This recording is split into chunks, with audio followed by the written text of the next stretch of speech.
and welcome back to Have Your Say, one-on-one shadow boxing. Today my guest is Anthony Tweedie, who is a farmer and lots of other things. Anthony, we talked about the prison in general in the first half.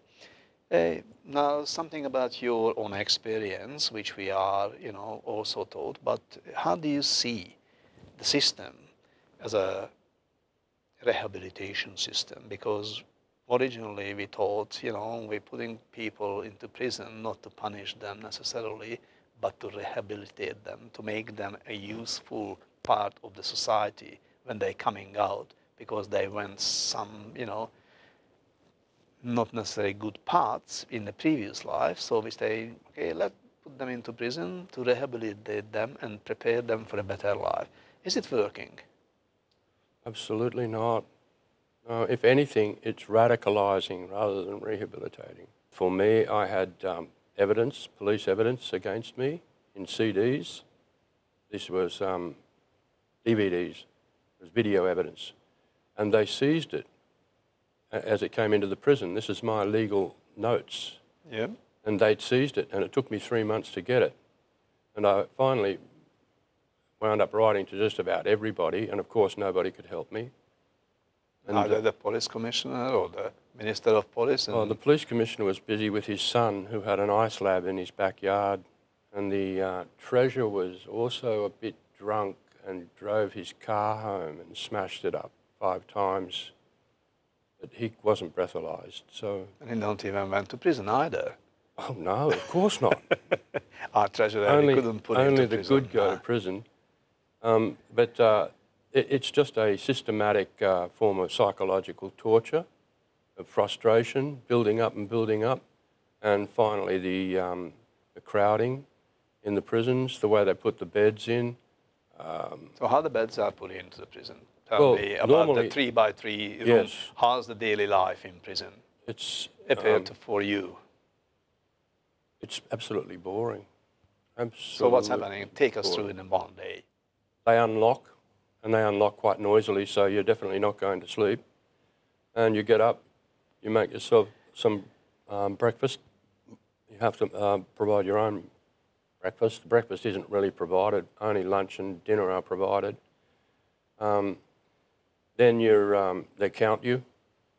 You line up outside your cell, and they do what's called a cell and hygiene, where they inspect everything to make sure you've cleaned the cell and made your bed and put your socks on each foot. And then they leave you alone till around about 11 o'clock. Then they check again. Then you have lunch. Lunch is provided. It's put in these kind of eskies on wheels, and they sit there for an hour while they just go on cooking. And your basic food is potatoes and carrots, which I'm having trouble with now. So it's all served in a cell? No, it's served in the kitchen area. There is a common room area. And then there's the afternoon. You have a rec session in the morning or in the afternoon, or sometimes both. And what's in the rec session? That's where you can walk around the oval. Like the prison is designed for 800 people. There's double that. The prison. Yes. It's for all prisons. If you want to go to Bunbury, you better book 3 months in advance, Tibor. To get in? Get in, yeah. So like a big hotel, a very, very top hotel, you have to make 3 months, half year's booking to get in. Wooroloo. You won't get in, Tibor. You're going to have to book. Yes. 3 months to get into any prison in Western Australia, because they are all overflowing. Oh, I call it overflowing. So what is the deal in prison for dealing with, the black market? What's on the black market? Fruit? Everything. Everything? Everything, yes. Mobile phones, you name it. Everything. Even drugs, yes. You want ice. You can get it all. It's just like King's Cross. If you got the money, you can have lots of things. Absolutely. So that's humane as well. So what's wrong?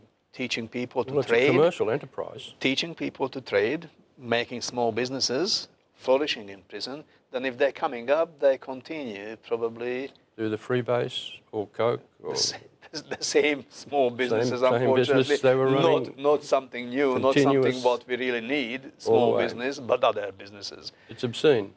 It is by the sound of it. It doesn't work, it won't work. And because of the overcrowding, eventually there's going to be a riot.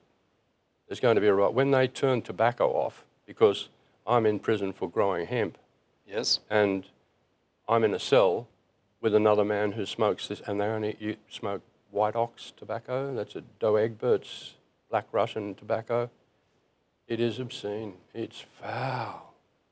So the poisoning with tobacco is big time on. I think I smoked half a packet of tobacco in a year, passively. Passively.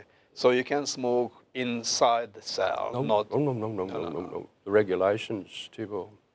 So where can you smoke then? In the cell. In the cell. That's very good for your partner who is in the cell. For him, but not for you, if you don't smoke. So what do you do if you got someone in the prison cell who you don't like? Or the person don't like you, which is probably worse, because they maybe beat you up. Well, one man tried to beat me up. It was over this trivial event. It just started off. He was sleeping in the cell during the day. And I came back from the library and turned the light on because he had the blinds drawn and he slept. He snored like worse than a chainsaw. And I turned the light on and I was reading and he got out of bed and turned the light off and said, you know, you woke me up. And I said, you're a loser, mate. And so he grabbed me by the throat and put me on the floor. I didn't know this man had a record of violence. But he didn't know who I was either. And it was 2 seconds away from him being killed. Yeah? Yes. But I only had another 2 weeks to go before I was going to be released. This was at Carnet. Yep. Yep. And so I left his eyes in his sockets and just said, I'm not going to stay in the cell with him. No. So how can you alert the prison officers if there's something wrong in the cell? Well, if you can escape, yes, there's a button. In Acacia, there's a button. In Carnet, there's no button. But if you can escape, you can go and see them and say straight away, you know, I'm not going to put up with this. In what's called the detention unit, DU, yeah, and that's a single cell. That's supposed to be punishment, but it's easier in there than with the overcrowded cell system. So how about this marijuana growing? The law is now, seems to me, changing all over the world, pioneered by the Americans, because they like freedom. Obviously, they introduced banning the substance as hemp, and now they're introducing it back to the society because it's something really good for the people. So what's your experience with that and the punishment, and what do you think about growing that substance? Well, I can tell you from personal experience that if you've got any kind of skeletal problem and you're suffering skeletal spasms, like I was with my back, hemp or marijuana or pot or shit, whatever you want to call it, relaxes the skeletal muscles so they don't spasm. And it's better than narcotics like Norspan or any kind of oxycodone because they're addictive. Hemp isn't. And also, hemp isn't a deadly addictive poison, but tobacco and alcohol are. And hemp is in Schedule 8 of the Poisons Act, but tobacco and alcohol are expressly excluded. And the governor, the state governor, Kerry Sanderson, she's supposed to be in control of this. And they're all lying. They're all lying because they're saying, oh, hemp is this deadly addictive poison, you know, you're going to die. But have some tobacco, have some alcohol. So it's coming up in the West Australian Parliament to discuss the relaxation of clinical or medicinal marijuana. You think is a good step? Well, first of all, it's going to stop people seeing them as unctuous liars, you know, because that's what they are.